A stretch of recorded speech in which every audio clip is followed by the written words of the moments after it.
Boa noite, gente! Vamos para uma live, então, sensacional, com uma pessoa incrível, com um tema que eu adoro falar.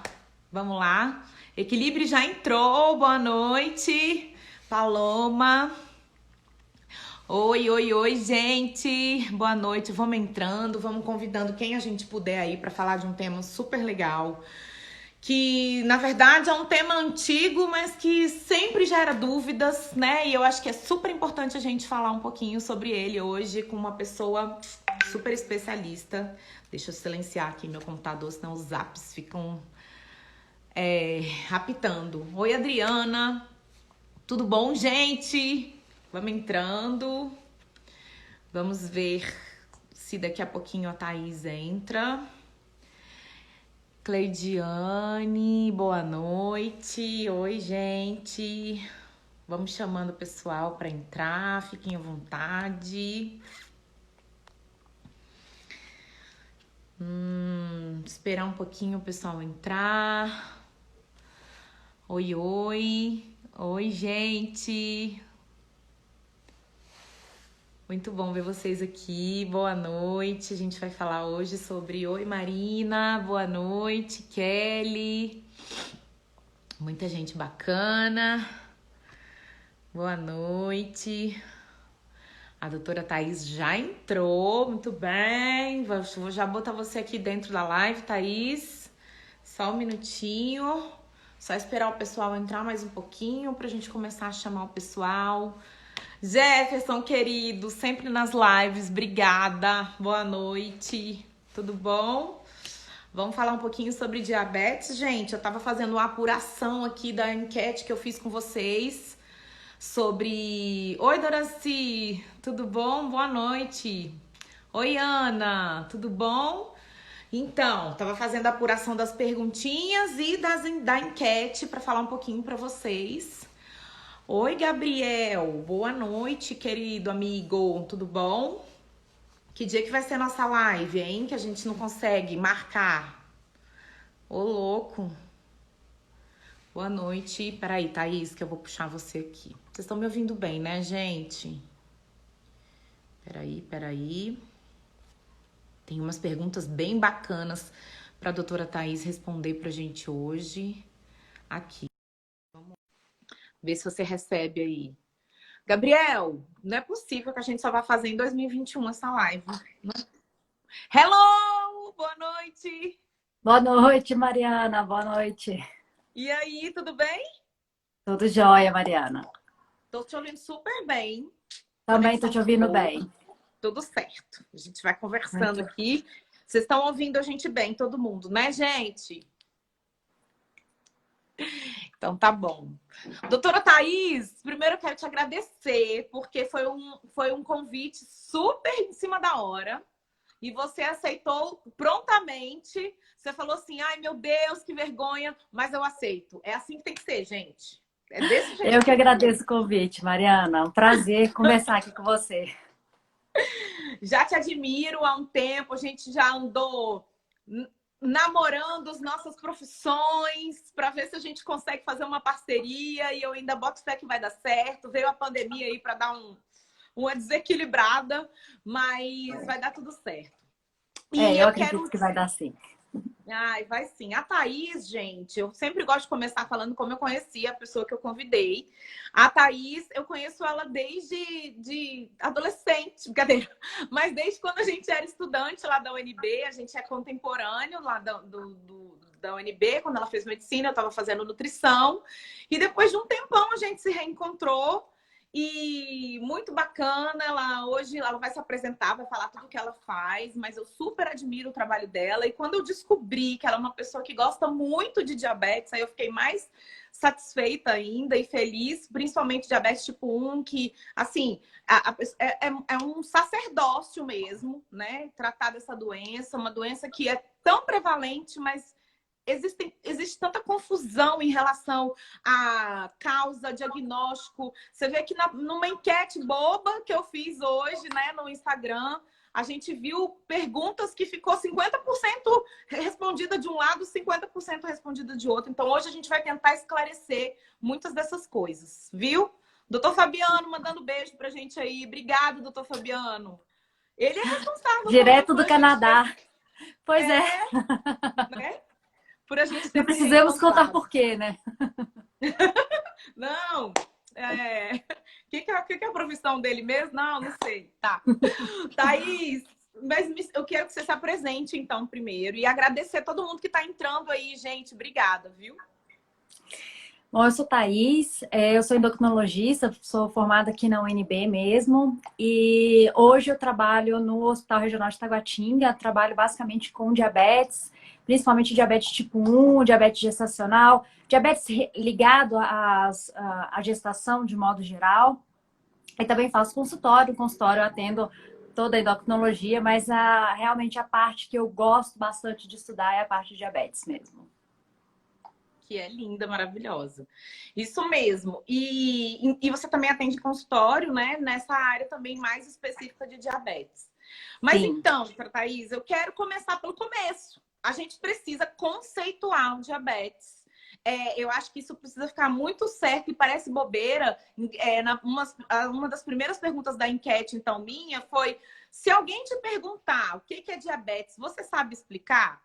Eu não ia, claro, provar e testar ninguém. Mas 150 pessoas responderam: sei dizer o que é. Mas 13 pessoas falaram que não sabem explicar a doença. Então, é nessas 13 também que a gente tem que focar. É importante que num país tão grande como o nosso, e com uma doença com uma prevalência tão grande, todo mundo saiba o que é essa doença, de uma vez por todas. Então, você pode falar um pouquinho pra gente? Claro. Bom, diabetes, assim, eu acho que tem um lado que é muito... que todo mundo sabe, diabetes, a glicose alta no sangue, mas o diabetes, na verdade, é um conjunto de diversas doenças que têm em comum o aumento da glicose no sangue. Então, são várias doenças diferentes que, no final das contas, apresentam essa mesma característica, que é a glicose aumentada no sangue. A gente chama de diabetes, na verdade, o diabetes mellitus, porque existe outro diabetes, mas a gente, como é o mais comum, a gente acaba chamando o diabetes mellitus de diabetes somente. E ele tem essa característica de ser diversas doenças que culminam com o aumento da glicose no sangue. Tá certo. E eu perguntei também na enquete se a pessoa sabia explicar quais são os tipos de diabetes. E eu também não testei ninguém, mas 113 pessoas falaram que sabiam explicar quais eram os tipos de diabetes, mas 36 pessoas falaram que não sabem diferenciar esses tipos. E são tipos tão diferentes mesmo e precisam ser muito bem explicitados. Então, acho que é legal a gente falar um pouquinho sobre isso também, né? Sim. O diabetes tem diversas doenças que provocam o aumento da glicose no sangue, mas o que a gente mais conhece é o diabetes tipo 1 e o diabetes 2. O diabetes tipo 2 é de longe o mais prevalente, por volta de 80% dos diabetes são diabetes tipo 2, é o que as pessoas têm mais familiaridade. O diabetes tipo 2, ele é uma doença que ele tem uma característica genética, então a pessoa ela costuma ter uma tendência genética a ter o diabetes tipo 2, geralmente tem algum familiar que tenha, mas ele também está muito associado a um estilo de vida ruim, então uma alimentação inadequada, falta de atividade física, ganho de peso, obesidade. Já o diabetes tipo 1 é uma doença completamente diferente. Ela é uma doença autoimune e ela acomete mais crianças e adolescentes, mas pode ter na idade adulta também. Geralmente são pessoas que não têm obesidade, que não têm alguma alteração outra metabólica, mas podem ter, não necessariamente, mas na grande maioria não tem, são pessoas mais magras, que não têm outras alterações metabólicas, é uma doença autoimune, a maioria das vezes não tem ninguém na família que tenha doença, e ela aparece sem ter nenhum motivo muito claro. Existem várias correntes que tentam entender o porquê, já relacionaram com amamentação, já relacionaram com infecções virais na infância, mas nesse exato momento que a gente sabe é que é uma doença autoimune e ela aparece assim, sem Tem dar muita explicação. sem muita explicação, exatamente. E ela, por ser autoimune, é uma doença, então, que alguma coisa dentro da gente se destrói, que é o pâncreas, né? Exatamente. Na verdade, Exatamente. as células produtoras de insulina, né? Você pode tentar explicar para a gente de um jeito bem facinho, assim, o que que a insulina faz e o que que faz a gente não ter insulina? Tá, muito bem. Então, no diabetes tipo 1, que tem essa autoimunidade, então o nosso corpo ele é preparado para produzir os anticorpos contra substâncias estranhas. Então, contra bactérias, contra vírus, contra substâncias estranhas. E às vezes acontece um erro. E o nosso corpo faz um anticorpo, ele faz uma proteção contra uma proteína, contra uma parte do nosso corpo que não deveria acontecer. E aí, no caso do diabetes tipo 1, é contra as células beta do pâncreas. Então, elas têm diversas proteínas, pode ser contra a insulina também, e elas acabam fazendo essa destruição das células beta do pâncreas. E aí, no diabetes tipo 1, por ter essa a diminuição muito grande das ilhotas pancreáticas, que é onde produz a insulina, existe uma deficiência total de produção de insulina. Uhum, tá. E aí, quando a insulina tem esse papel de utilizar bem a glicose. Se a insulina não está sendo produzida, a glicose fica lá voando no sangue, né? Muito bem. A insulina ela é necessária para que a glicose seja utilizada. Então, a gente precisa da insulina para pegar a glicose que está lá no sangue e colocar para dentro da célula. Se a gente não tem insulina, ou se a insulina não está funcionando de forma correta, a glicose fica, como você falou, flutuando lá no sangue e ela não entra para dentro da célula de jeito nenhum. A gente pode ficar em jejum que a glicose continua alta porque ela não consegue entrar para dentro da célula. Pois é, e eu acho que é o que às vezes as pessoas têm um pouco de dificuldade de entender é qual o problema dessa glicose ficar circulando. Porque às vezes a pessoa fala, tudo bem, ela circula um pouco, vira gordura, então tudo bem. Mas não é só esse o problema da glicose ficar em excesso circulando no sangue, né? Sim.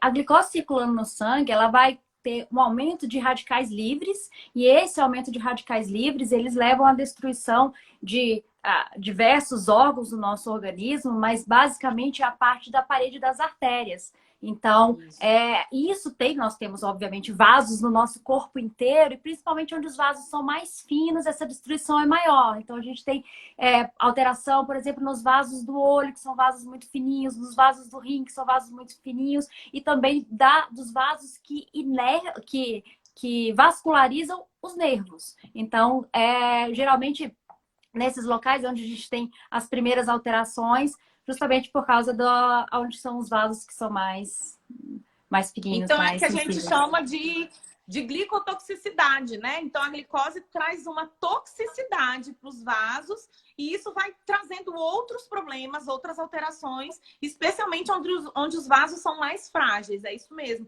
E aí, tá aí, gente, o problema. E aí, um outro problema é que, infelizmente, a glicose em elevação, muitas vezes ela não traz nenhuma manifestação. O paciente não passa mal, não sua frio, não sente nada, né? Então, às vezes, ele demora até chegar e descobrir que está tendo esse excesso de glicose circulante, não é isso? Isso é até um ponto muito importante, Mariana, porque o paciente que tem o diabetes tipo 1, que tem o diabetes autoimune, a doença aparece muito rápido. Então, a pessoa tem sintomas, ela começa a ter o que a gente chama de polis, que é poliúria, polidipsia e polifagia. Então, ela come muito, ela faz muito xixi, ela bebe muita água e perde peso. Então, a gente diagnostica muito rápido o diabetes tipo 1. Já o diabetes tipo 2, não. O diabetes tipo 2 não tem sintomas. E existem trabalhos que falam que existe um atraso de diagnóstico entre 5 e 10 anos no diabetes tipo 2. Então, a pessoa tem diabetes há 5, 10 anos, não sente absolutamente nada e a gente vai descobrir muito tempo depois, justamente porque não tem sintomas. Ele vai começar a ter sintomas quando a glicose está muito alta durante um tempo maior. Entendi. E geralmente acontece, na verdade, você estava falando da glicotoxicidade, a gente chama mais a glicotoxicidade uma alteração que é mais aguda, que ela acontece justamente nesses momentos de descompensação. em que a pessoa, às vezes, naquele diagnóstico, o paciente que é diabético tipo 2, que seria o diabético que não necessariamente precisa de insulina, mas quando ele é diagnosticado, às vezes ele está com glicotoxicidade. Isso é, o pâncreas dele fica como se fosse atordoado, ele já não sabe mais o que ele precisa fazer. E às vezes, nesse caso, a gente precisa entrar com o tratamento com insulina para o pâncreas dele descansar, sair da glicotoxicidade e voltar novamente a produzir insulina. Isso somente para então, diabetes tipo 2. você falou uma coisa interessante, porque o diabético tipo 2, ele pode virar diabético tipo 1? Não, ele até pode, porque assim, ele pode ter uma autoimunidade, né? Assim, a gente não observa muito isso. Agora, o contrário até não é tão difícil, porque o diabético tipo 1, nada impede que ele tenha as alterações que o diabético tipo 2 tem. Metabólico. Então, se o diabético tipo 1 ganhar peso, ficar com inatividade física e tal, a gente percebe nos pacientes diabéticos tipo 1 alterações de resistência à insulina. E aí a gente fala, olha, não é porque você tem tipo 1 que você tá livre do tipo 2. E às vezes a gente precisa focar num tratamento que não é só o do diabetes tipo 1 nessas pessoas. Agora, o contrário, confesso que eu nunca vi, não. Mas pode até ser que aconteça e... como o diabetes tipo 1 é muito mais raro, muito mais raro, então acaba que é mais difícil de ver mesmo. Mas é interessante você falar isso, porque como os tratamentos hoje são mais fáceis, né? Muito mais fáceis para o diabético tipo 1 do que antigamente. Antigamente a gente não via diabético tipo 1 com sobrepeso, né? E agora não, ele aprende a burlar, inclusive, o tratamento, né? A usar insulina, come um pouquinho de doce ali, usa insulina e consegue chegar ao sobrepeso, consegue chegar à obesidade, mesmo com essa condição. E aí, então, assim, é super importante, depois de um tempo, o paciente continuar naquela educação, especialmente em relação à alimentação, hábitos de vida, e não só pensar que a insulina vai resolver todos os problemas da vida dele, porque não vai, né? Exatamente. Os hábitos de vida são importantes para ele ter uma melhora metabólica em todos os pontos de vista. E não só corrigindo aquela glicose, que não é o único problema do paciente que tem diabetes, independente do tipo 1 ou 2, né? Sim, vem exatamente. associado a muitas outras doenças. Inclusive a hipertensão, né, Thaís? Sim. Justamente o paciente por que tem conta... diabetes tipo 1 pode ter, sim. Exatamente. Essas relações da resistência à insulina com a hipertensão, da resistência à insulina com outras condições metabólicas que vão agravando o paciente de outros pontos de vista. Ele vai tendo que fazer outros tratamentos, né? Mas falando um pouco sobre diagnóstico, eu queria que você me dissesse, na enquete eu também perguntei, né? Como é que a pessoa perguntou para você se ela quer saber se ela tem ou não diabetes? Você consegue explicar isso para ela? 106 pessoas falaram que conseguem explicar, mas mais de 30 pessoas falaram que não sabem explicar como é que faz para diagnosticar. Muito bem. Mas isso, Mariana, realmente eu vejo bastante no consultório também. Existe uma dúvida, é natural que exista mesmo. Então, assim, o parâmetro para eu dizer se uma pessoa tem ou não diabetes é um parâmetro laboratorial. Então, eu tenho alguns níveis de glicose que eu preciso atingir para eu dizer que a pessoa tem ou não diabetes. Então, se eu tenho uma glicemia de jejum feita pelo sangue da veia, sempre pelo sangue da veia, nunca pela ponta de dedo. Então, se eu tenho uma glicemia de jejum feita pelo sangue da veia, que é acima de 126, eu digo que tem diabetes. Geralmente, nesse caso, a gente repete a glicemia de jejum, porque eu falo que a glicemia de jejum é como se fosse uma fotografia. Se você saiu piscado da fotografia, estragou. Então, quando é assim, se a pessoa não tem nenhum sintoma, às vezes a gente repete para ter certeza que é isso mesmo. Uma outra forma de diagnosticar o diabetes é pela curva glicêmica. Então, se a pessoa faz uma curva glicêmica e depois das 2 horas que ela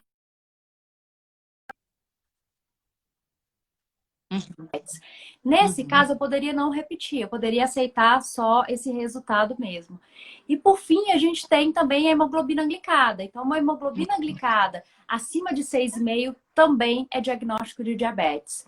Nesse intervalo, eu tenho também o que a gente chama de pré-diabetes. O pré-diabetes é o que fica, o que não é normal e que não é diabetes ainda. Então, se eu tenho uma glicemia de jejum maior do que 100 e menor do que 126, eu falo que é pré-diabetes. Se eu tenho uma pós-sobrecarga, pós-curva de glicose acima de 140 e menor do que 200, pré-diabetes. E se eu tenho uma hemoglobina glicada entre 5,7 e 6,5, também é pré-diabetes. Abaixo disso, eu falo, o seu exame está normal.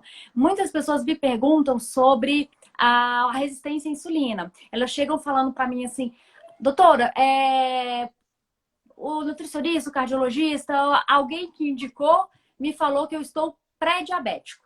E aí eu falo assim, olha, pré-diabetes é um critério laboratorial de glicose, a gente tem esse critério. A resistência à insulina a gente não chama de pré-diabetes, mas é um estado que pode levar ao diabetes.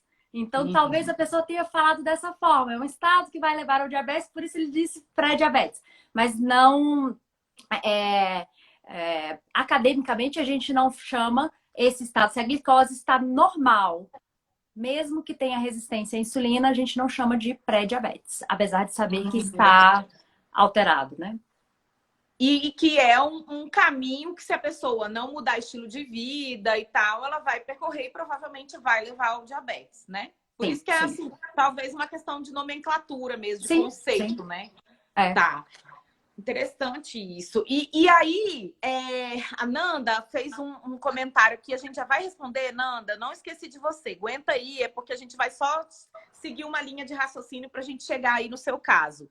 Mas essa questão da resistência à insulina, deixa só para eu não perder aqui o que eu queria falar. Então, depois que a gente diagnosticou, uma vez que a gente diagnosticou e viu o paciente tem diabetes tipo 2, né? Como é que é o tratamento? Existe, assim, plano A, plano B, plano C? Já começa com tudo ao mesmo tempo? Como é que é isso? A gente tem plano A, plano B, plano C, plano Z. A gente tem...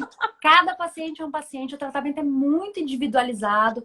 Depende de como o paciente chegou para a gente, para o tratamento. Então, se o paciente chega com um diagnóstico recente, com uma glicemia levemente alterada, acabou de virar, acabou de chegar no 126, eu tenho uma abordagem um pouco menos agressiva. Eu tenho um paciente que me chega perdendo peso, porque às vezes o paciente diabético tipo 2, ele descompensa sem ter o diagnóstico e ele chega para mim no estado de falta de insulina. Então, às vezes, ele me chega parecendo um tipo 1. Ele tá bebendo muita água, fazendo muito xixi, comendo e perdendo peso.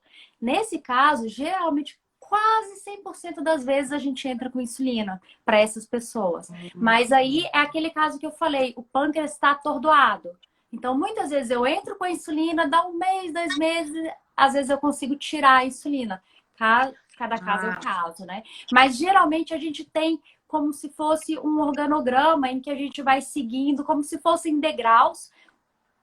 Em relação ao tratamento do diabetes, a gente vai do menos complexo para o mais complexo e dependendo muito das características. Então, se é um paciente que eu quero focar muito na parte do peso, ou se isso não é uma coisa tão importante no momento, a gente também tem que pensar em custo, porque às vezes o paciente é polimedicado ou está no serviço público, a gente tem que levar isso em consideração, né? Não tem como não pensar nisso também. Então, a gente leva todas essas variáveis em consideração. Ou, às vezes, eu já atendi pessoas que, até no consultório mesmo, que moram no interior, assim, do interior. E aí, eu prescreveria insulina. E aí, eu já fico, tá, mas quem vai aplicar essa insulina? A pessoa já perdeu a visão. E quem vai fazer isso? Não, então, mas tem o netinho de 10 anos de idade. Então, a gente tem que considerar todas essas variáveis para poder propor o tratamento. E eu acho que nada como trabalhar no serviço público para a gente botar muito o pé no chão nessa questão, né, Thaís? Eu acho que para nós, como profissionais de saúde, trabalhar no serviço público é um presente, de verdade, porque a gente bota muito o pé no chão para a gente atuar nessas diversas situações e ver muito a individualidade da pessoa, né? Eu acho que agora está na hora da gente responder a Nanda, viu, Nanda? Que ela deu uma contextualizada para... Ela falou assim, ó, minha mãe tem diabetes tipo 2, toma 20 unidades de insulina pela manhã e 15 à noite, mas a glicose dela está sempre acima de 200. O que podemos fazer para ajudá-la? Ela é magrinha, pesa 49 quilos, está sofrendo com o peso. ela é uma questão de diabetes tipo 2 que está insulinizando. Exatamente. E que está com um peso baixo. Então, assim, é claro, cada paciente é um paciente, é complicado falar de forma individualizada, Sim, mas assim, quando sim. a paciente está tendo dificuldade de ganhar peso, geralmente é porque está com pouca insulina. Então, às vezes, a gente está precisando. É um ponto que a gente vê muito. Glicose alta, perdendo peso, geralmente está com pouca insulina.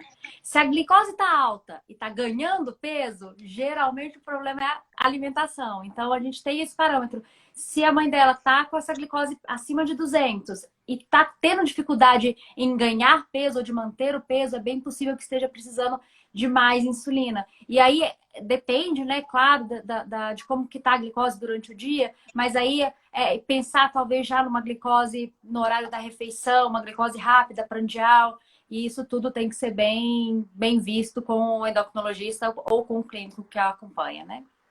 Ótimo, ótimo. Olha que pergunta interessante. A Ivanilda perguntou: por que que a gente vai dormir com a glicemia boa e acorda com ela alta? Excelente pergunta.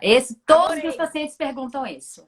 Então, assim, se a pessoa não usa insulina, por exemplo, ela está com tratamento com antidiabético oral, por exemplo, o mais comum, principalmente no paciente diabético tipo 2, é que exista uma dificuldade em bloquear a produção de glicose pelo pâncreas. Então, durante a noite, acaba a nossa reserva de glicose do sangue e aí o nosso fígado produz glicose. E quem tem o diabetes, que tem uma deficiência do uso da insulina, a gente fala uma resistência hepática à insulina, ela produz mais glicose do que precisaria. Então, você dorme com a glicose boa e acorda com ela alta. E aí a gente tem medicações orais e, se necessário, a insulina para poder controlar essa glicose que amanhece alta. Quem usa insulina, a gente pode pensar em outras coisas. Então, são N fatores, mas para diabético tipo 2, geralmente é isso. A pergunta que todo mundo pergunta e faz sentido. Se a gente traz essa explicação, faz sentido. Tá. Aí o paciente foi lá, chegou com os exames, lá no seu consultório, falou assim: doutora Thaís, o que eu faço? Eu tô com o ROMA, IR, o índice de resistência à insulina acima de 2,7, minha glicose está meio alteradinha, eu vou ficar diabético. O que você me instrui? De um modo geral. Sempre para todos, alimentação e atividade física. Sempre, para todos. Eles estão realmente na base do tratamento do diabetes. A alimentação do diabetes é alimentação saudável. Então, eu preciso que o paciente realmente entenda, se ele não tem uma alimentação saudável, que ele vai precisar mudar os hábitos dele, começar a ter uma alimentação saudável e praticar atividade física. Se mesmo com isso ele permanece com alterações da glicose, a gente vai entrar com tratamento medicamentoso. Dependendo do nível da glicose, no seu exemplo, é um paciente que está agora começando a querer alterar. Muitas vezes só a alimentação e a atividade física já vai resolver o problema. E aí as pessoas perguntam muito: então quer dizer que vai curar o meu diabetes? Diabetes, a gente nunca fala em cura. A gente tem essa palavra, ela é meio complicada no diabetes. A gente fala mais em remissão. Então, se eu tenho alteração na glicose e eu faço a dieta, atividade física, eu posso entrar em remissão do diabetes? Isso é ficar sem alteração da glicose? Posso. Isso pode acontecer sim. Então, depende de cada caso. Quando a pessoa já é mais magrinha, que ela já se alimenta muito bem e a glicose começou a alterar, ela vai ter mais dificuldade de ter bons resultados, porque na verdade ela já está fazendo essa parte do tratamento. Mas quem ainda não começou essa parte do tratamento costuma ter resultados muito bons. Silene, eu acho que a doutora Thaís até te respondeu, né? Ela falou que descobriu há um mês que está diabética, começou a tomar o GLP-1, análogo do GLP-1, que é o Victoza. E será que é possível ela ter uma completa remissão ou cura? Então, acho que foi bem o que você falou, né? As coisas se controlam, a diabetes tenha remissão, mas se ela voltar a ter hábitos de vida não saudáveis e, né, não fizer a parte dela, né, e provavelmente isso volta mesmo, né? Sim. Inclusive a cirurgia bariátrica, puxando um pouco a sardinha para o que eu trabalho muito, mesma coisa, né, doutora? Quando a gente faz a cirurgia, tem uma maior produção de GLP-1, que é como se fosse um Victoza natural, que é a cirurgia bariátrica. Natural não, porque a cirurgia não é natural. Mas, assim... Mas é também, nosso, se o paciente, né? Mas se o paciente, ao longo do tempo, não adquirir hábitos de vida saudáveis, nem a cirurgia bariátrica vai resolver esse problema.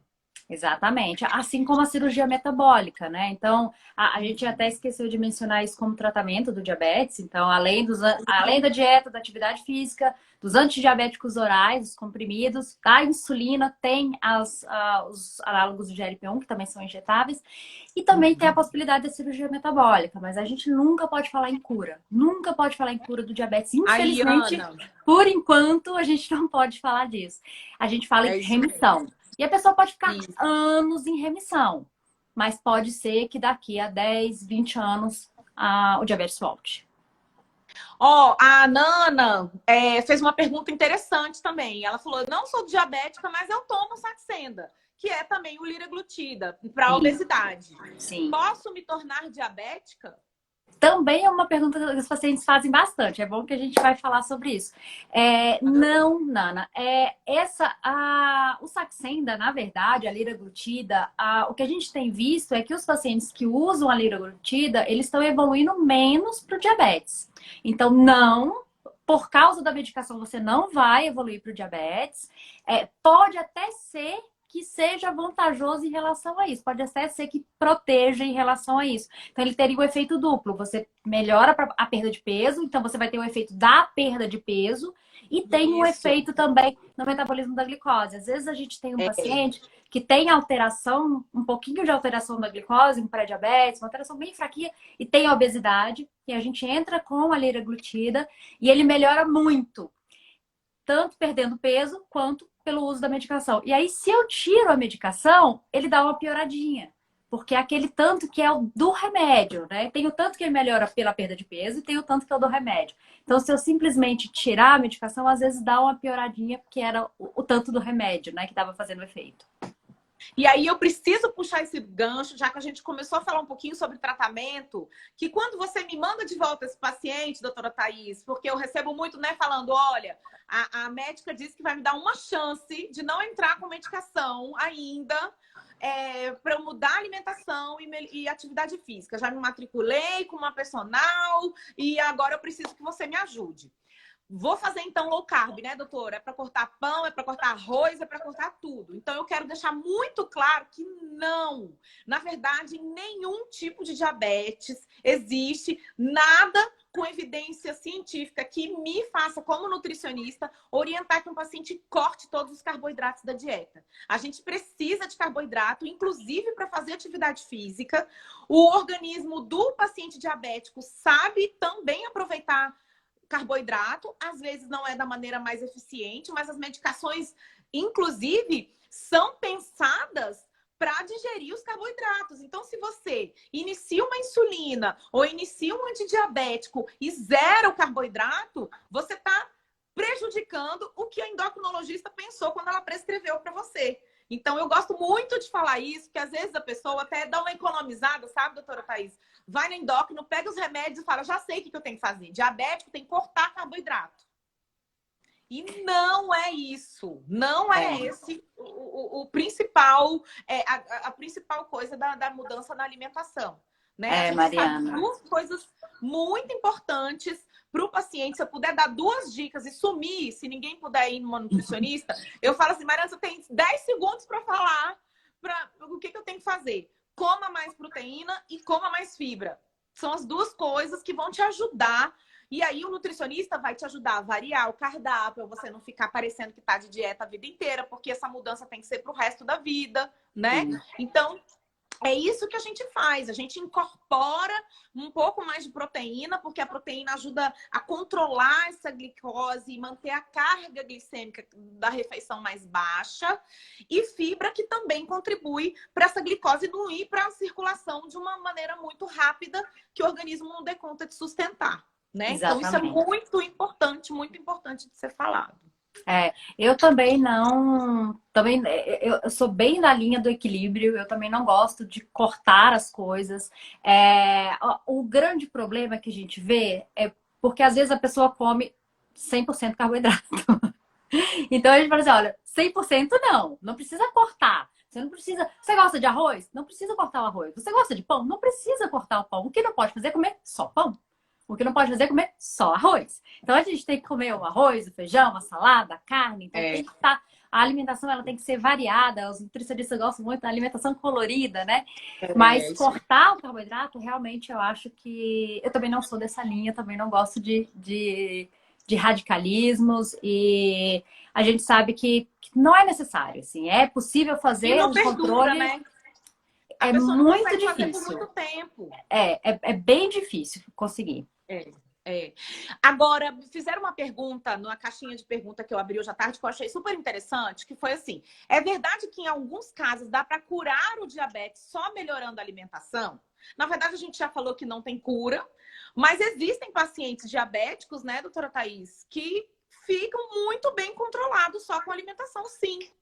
Sim. Eu tenho alguns pacientes que já acompanham há muito tempo que chegaram, nesses casos da glicotoxicidade, chegaram e eu precisei entrar com insulina e tal, que tiveram AVC e que hoje tratam só com dieta. Então, eles mudaram completamente o estilo de vida deles e hoje eles conseguem cuidar do diabetes só com a alimentação.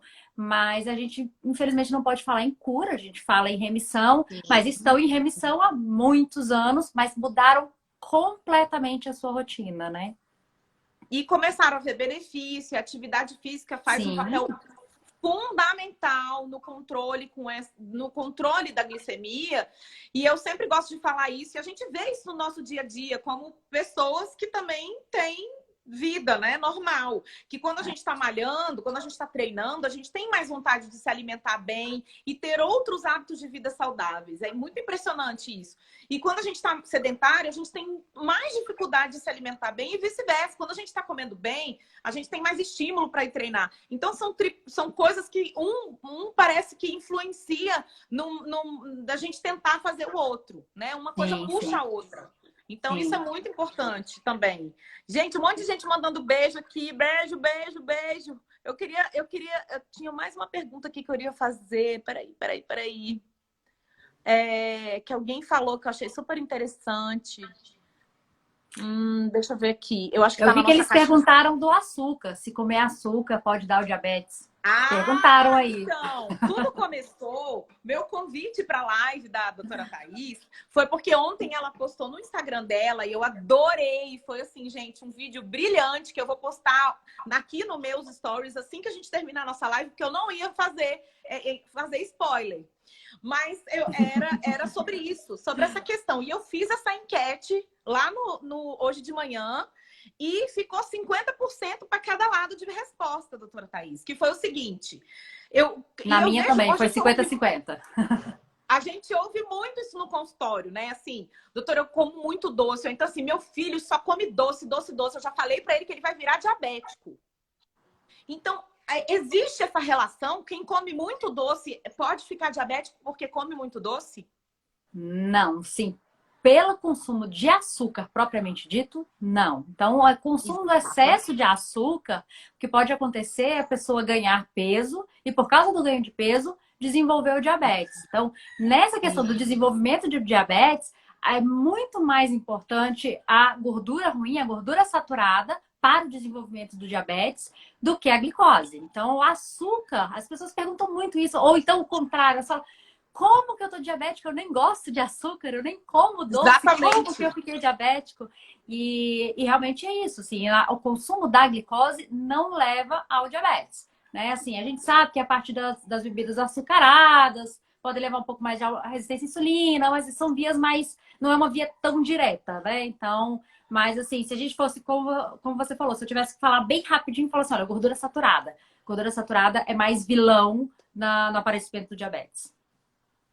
Excelente. Então, gente, você que ficou em dúvida, metadinha aí que respondeu hoje, não, o fato da pessoa não comer açúcar na vida não faz com que ela fique livre do diabetes, porque se ela comeu muita gordura saturada ou está comendo uma quantidade de caloria em excesso, e isso está fazendo você estocar mais isso na forma de gordura, já te traz um risco maior de desenvolver o diabetes do que o fato de só cortar o açúcar da sua vida, tá? Sim, Ele, sim. né? E aí, ó, Gustavo, ela explicou um pouquinho sobre o diabetes tipo 1 no comecinho da live, mas a gente pode só dar uma pincelada de novo. Ele perguntou se dá para curar ou ter remissão do diabetes tipo 1. Não, diabetes tipo 1, infelizmente não.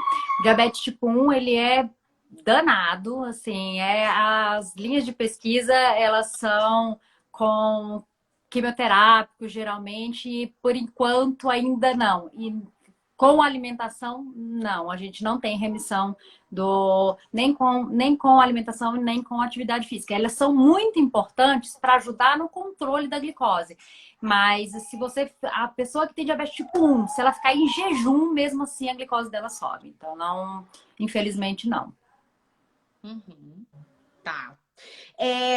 Ai, deixa eu pegar aqui outra coisa que eu queria falar sobre...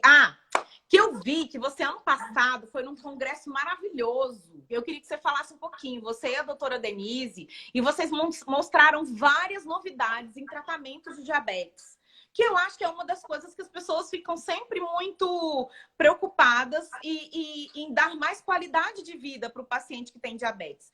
Tanto em relação à monitorização, né, da glicemia. Então, quais são hoje, o que a gente tem hoje de ferramenta de monitorização, tanto acessível aqui no Brasil como no mundo? O que você viu nesse congresso? Queria que você falasse um pouquinho. E de opções de tratamento promissoras que a gente tem aí para frente para esse tipo de paciente. Mariana, parece que foi o ano passado, mas você acredita que foi esse ano?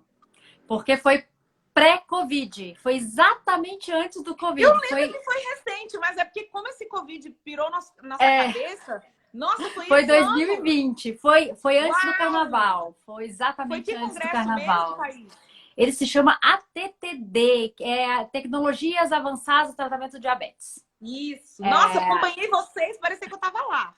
Adorei. É sensacional esse congresso, ele é muito bom mesmo. Bom, ele fala mais de tratamento. É claro que é o tratamento do diabetes em geral, mas essa parte de tecnologia acaba voltando um pouquinho mais para diabetes tipo 1, porque geralmente são as pessoas que têm um pouco mais de dificuldade de estabilidade da glicose. Então, a tecnologia ela favorece mais quem tem diabetes do tipo 1, mas eu tenho pacientes com diabetes tipo 2 que usam tecnologia. Então, assim, nada impede. Sim, eu acho que o que, assim, não é desse congresso, mas eu acho que ainda, principalmente considerando o Brasil, o que tem de mais interessante nesse tempo mais recente agora são os sensores de glicose, né? Eu acho que os sensores de glicose, eles vieram para mudar tudo. É incrível como traz uma qualidade de vida melhor para os pacientes. E eu acho que, assim, nós endocrinologistas estamos aprendendo horrores com o sensor de glicose. Então, a gente está vendo muita coisa que a gente não via. A gente não enxergava, os pacientes estão vendo, eles aprendem mais, eles conseguem ter um autoconhecimento muito maior usando o sensor de glicose. Porque o sensor, ele mede a sua glicose a cada 2 a 3 minutos e ele vai fazendo uma curva. E depois a gente baixa isso no computador. E, assim, isso, que é maravilhoso. Extremamente importante baixar tudo isso e tem todas essas informações. Fala muito também sobre bomba de insulina. Fora do Brasil tem diversas opções de bomba de insulina. Aqui no Brasil nós só temos 2 opções, 2 marcas, na verdade, de bombas de insulina. Mas fora do Brasil tem diversas, assim, com propriedades diferentes. A prova d'água, que não é a prova d'água, com caninho, sem caninho, que fica pregada, que fica solta, né? Tem de todos os modelos possíveis. Falou-se também sobre o glucagon. Então, aqui no Brasil, a gente tem, se um paciente tem uma hipoglicemia grave, a gente pode aplicar o glucagon em casa. Então, a pessoa ela pode ter em casa uma ampola de glucagon, mas é bem difícil, porque é um pó e um diluente, a pessoa tem que fazer tudo isso. O paciente está, o familiar, a esposa Passando mal. tá desmaiado e você tem que Uhum. diluir e aplicar na pessoa. Então, assim, o índice de falha é muito grande. E lá eles apresentaram, até 2 anos atrás, quando a gente foi no congresso, eles também já estavam apresentando o glucagon nasal, que tem, assim, é extremamente mais prático, assim. Ele é um spray nasal. Faz puff nasal. Gente, que fantástico! E ele é extremamente fácil de usar, a gente viu demonstração lá, bem bacana, só que não tem no Brasil ainda, então a gente não consegue comprar. Outras coisas interessantes são os aplicativos que você pode tirar foto do alimento, e aí ele reconhece aquele alimento, e aí ele conta caloria, conta carboidrato, isso também facilita bastante para o paciente que tem diabetes. Inteligência artificial, né? Uma inteligência artificial, assim, é bem bacana, assim, é claro que como é um aplicativo vindo de fora, assim, ele vai ter um pouquinho de dificuldade de saber o que é uma feijoada, né? Mas ele já reconhece alguns alimentos mais básicos, assim, né? E como vai aprendendo, né? Depois ele acaba aprendendo o que é uma feijoada, né? Não vai demorar tanto. Não, e já tem. Você sabe que eu fui numa feira ano passado, ou retrasado, lá no Einstein, de inovação, né? E já tem um aplicativo brasileiro que faz por inteligência artificial. Você tira foto, então ele já deve ter até a feijoada lá. Pronto. Mas era uma startup ainda. Estava começando, mas eu fiquei encantada. Eu falei, gente, daqui a pouco, cadê? Eu não sou mais nutricionista, tá lá, eu tiro a foto, o aplicativo já diz, brincadeira. Não. Mas assim, é muito legal essa tecnologia a nosso favor. E de fato, eu acho que até 2 anos atrás era muito, muito, muito caro e quase inacessível esses monitorizadores, né? Tipo, que hoje ainda são caros, não é para todo mundo, né? Eu tenho vários pacientes que usam, mas assim, que passam às vezes alguns meses sem usar porque não tinha dinheiro para comprar. Tem muita gente, mas quando eles conseguem utilizar, é maravilhoso, é libertador, na verdade, né? Porque a pessoa, eu noto, só do fato dela pegar o glicosímetro e ir furar o dedo, a glicemia dela já altera daquela agonia que ela tem de ter que fazer aquilo o tempo todo. E com esse... Como é que chama, gente? Eu quero chamar do nome comercial dele. É um sensor de glicose.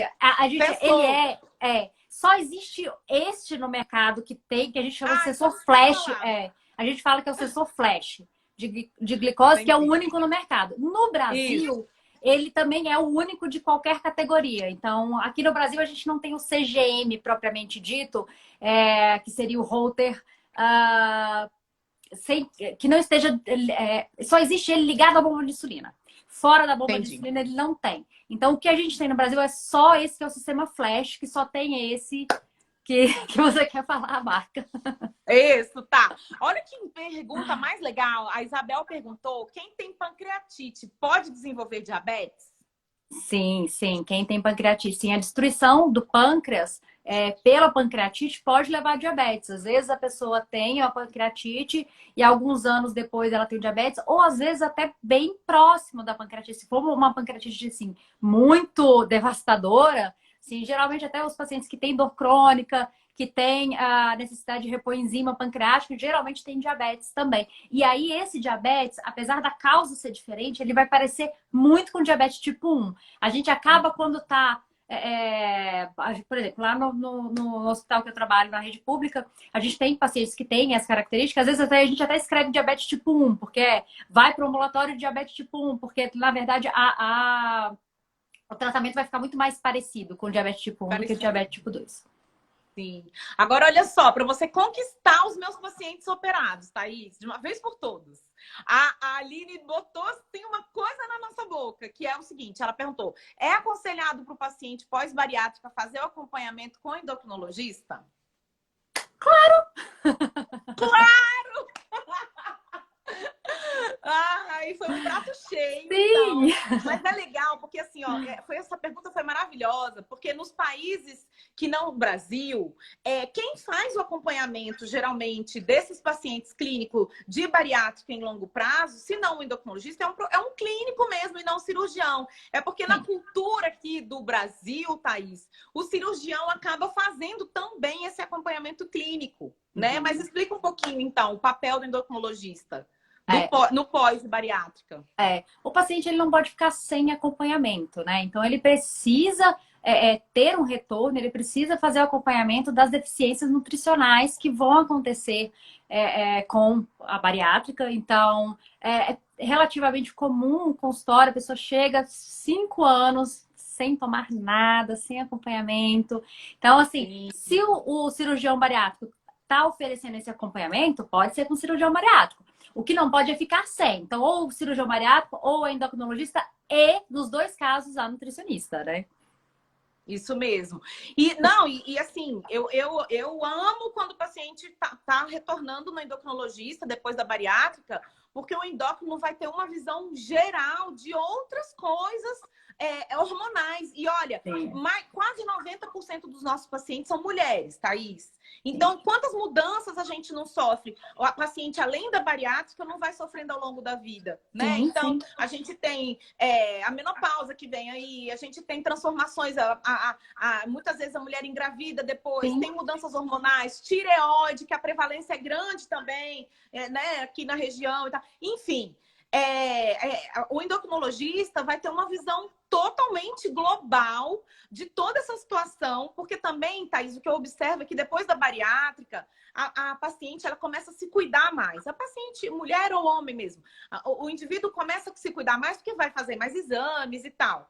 E aí começa a atribuir tudo à bariátrica. E, na verdade, muitas vezes não tem a ver. Eu até falo ao contrário. Provavelmente a bariátrica te livrou dessas outras situações de você terem sido muito mais graves.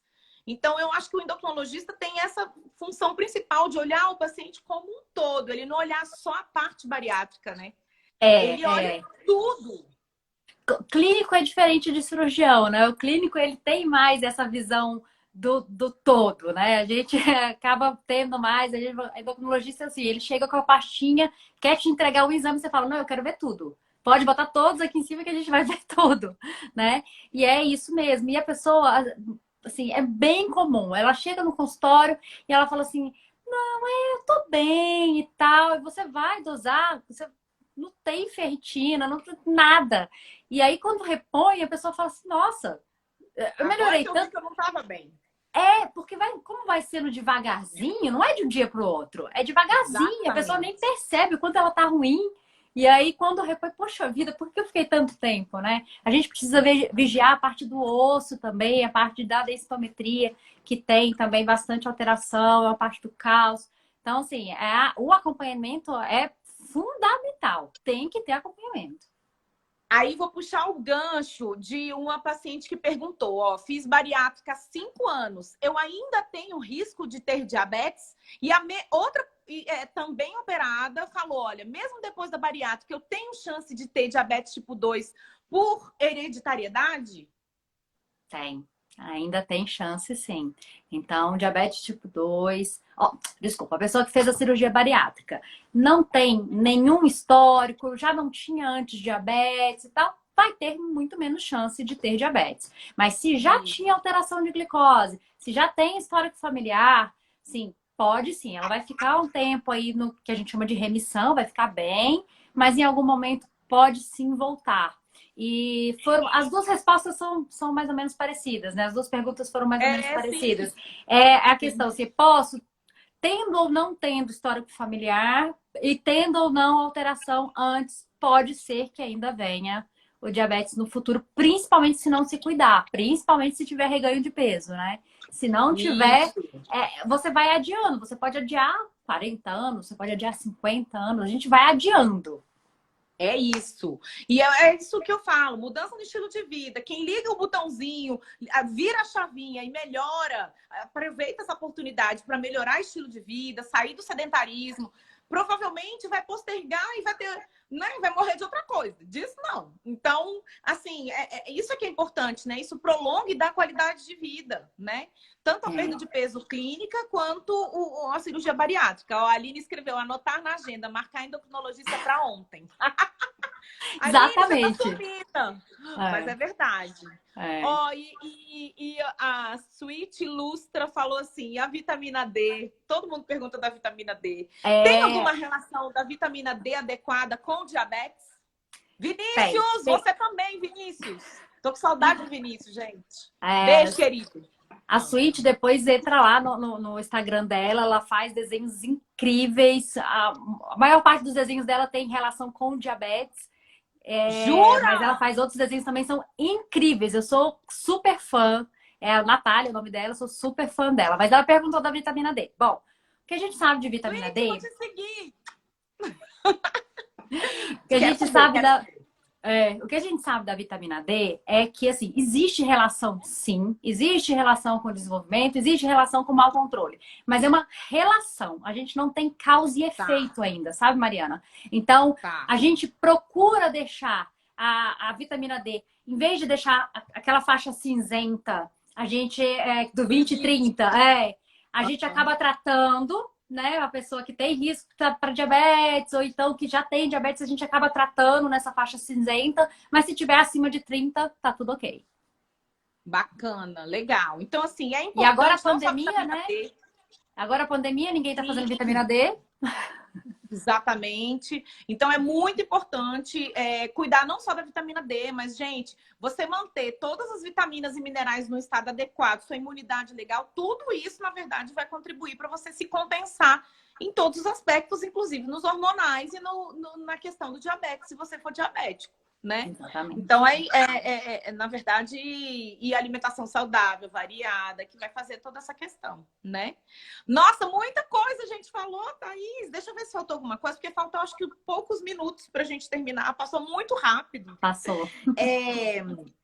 Deixa eu ver aqui se a gente...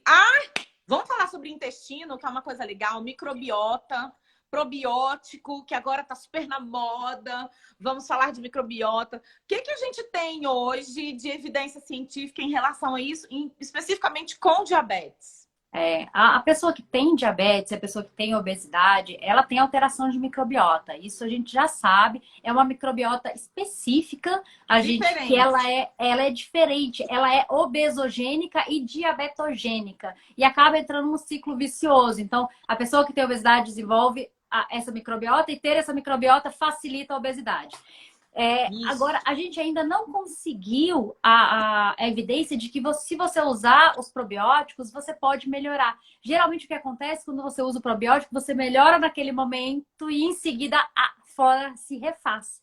Então, assim, não conseguiu ter benefício nenhum uso de probiótico. Mas existe essa relação e a flora intestinal ela é muito modificável também pelos alimentos, pelas gorduras ruins, pela gordura saturada. Então, ela tem total relação...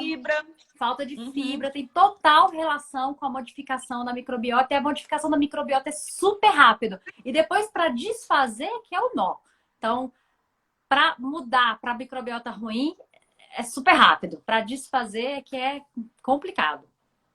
E eu acho que nunca li tanto estudo sobre isso, assim, tá frenético a coisa, graças a Deus, porque a gente tem visto uma importância muito grande, né, na microbiota. A gente ainda não sabe muito sobre isso, mas a gente sabe que manter um intestino saudável é fundamental, não só para o diabetes, mas para todas as doenças crônicas, e doenças autoimunes, e doenças psiquiátricas, e tudo isso. Ou seja, gente...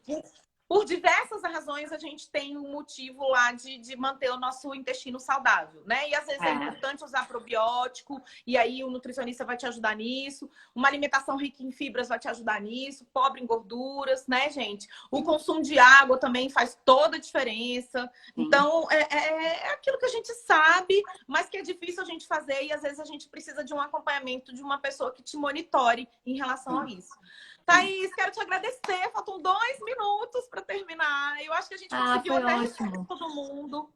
E assim, quem a gente não conseguiu responder, deixa nos comentários. Eu vou deixar esse finalzinho para a doutora Thaís falar onde ela atende e dar o tchau para todo mundo. Deixa nos comentários que eu peço para ela depois, tá bom? Tá bom.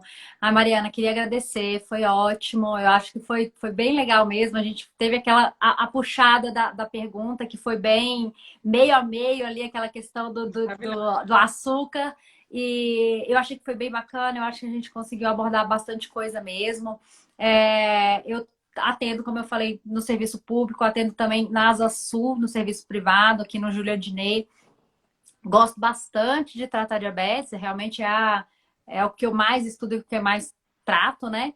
Mas a endocrinologia ela é bem ampla e a gente não consegue separar muito as coisas, né? A endocrinologista é bem assim mesmo, a gente acaba pegando tudo, né? Então, E a gente vai falar um dia só sobre diabetes gestacional, tá? Vamos combinar. Vamos falar que é um porque... tema que eu sei que você adora também. Isso. E a parte, para a gente poder discutir uma parte importante de dieta no diabetes gestacional, que eu acho, assim, extremamente fundamental. Então tá. Beijo, gente. Boa noite para todo mundo. Vou deixar a live salva. E quem tiver comentário, pergunta, pode me mandar que eu mando para a doutora Thaís e ela responde. Beijo, beijo, gente. Obrigada. Boa noite. Tá, obrigada, Mariana. Nada. Boa noite.